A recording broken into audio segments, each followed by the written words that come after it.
Wake up YouTube, my name is Juice, and good afternoon Hunter. Welcome back to the Juice Box. So, last episode Hunter, you were talking about speedrunning, which is a very fun topic, I will admit. Though, personally, I haven't speedrun that much.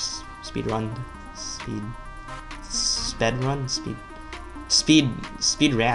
Personally, I haven't speedran that many games in the past. The only games that I've really speedran were those in the Kirby series.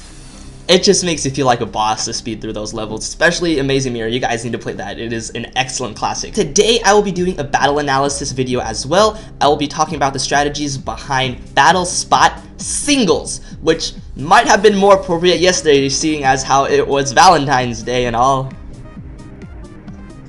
No?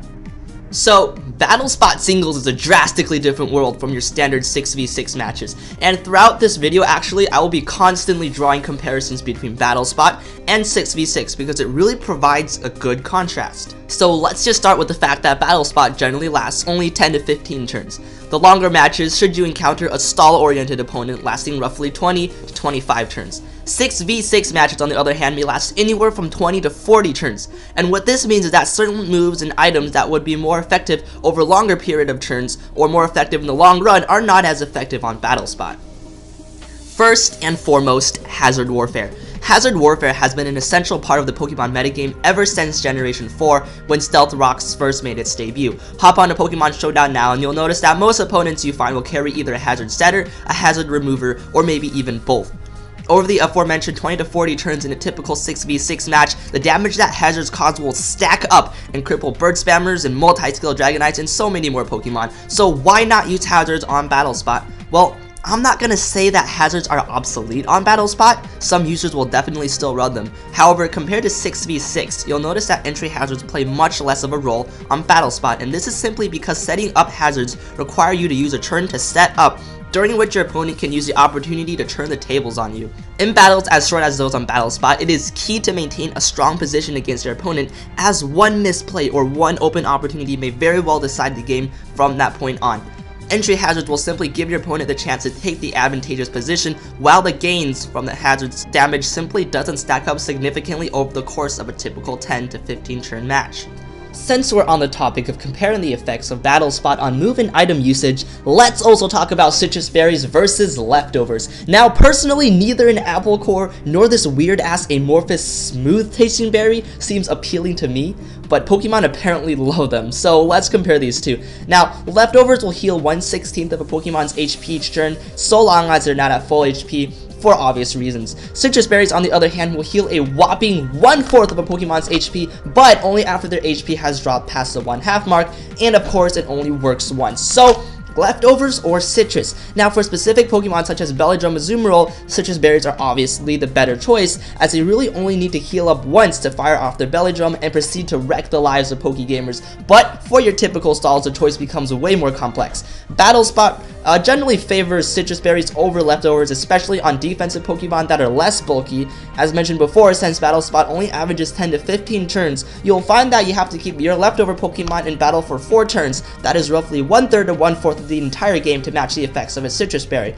That said though, leftovers are still completely viable on battlespot as well. It's just recommended that you keep them on your bulkier Pokemon, as they will be more beneficial in the long run. So now let's talk about battlespot teams. Now of course there are multiple ways that you can approach building a 6v6 team, but the strong teams are always very well structured. Most teams have a designated lead, pivots, a core, and some late game sweepers. Of course this also depends on your team type. A stall-based team obviously runs Pokemon with different roles than a hard offense team. Battlespot, on the other hand, operates quite differently. The fact that you may only choose 3 Pokemon out of 6 for each battle greatly limits the interactions and support that you would otherwise have between your 6 Pokemon. But the biggest issue with Battlespot is the lack of tiers and regulations. The result? A highly over-centralized metagame, and here's what I mean by that. Nearly every team you face will run one of these guys. So, in order to check them, you are forced to run designated counters. Highly structured team building therefore goes out the window. Basically, luck plays much more of a part in battlespot than on 6v6, and team building plays slightly less. That said, a proper team build for battlespot is still crucial to your overall success. I'll just summarize briefly here some of the thoughts that go into building a battlespot singles team. So first off, focus less on finding Pokemon to fit specific team-oriented roles, such as a lead or mid to late game sweepers or pivots. Instead, make sure you create a more well-balanced team in terms of typing, in terms of special attack to attack, in terms of offense to defense, and of course make sure that you have checks in mind for the aforementioned battle spot threats.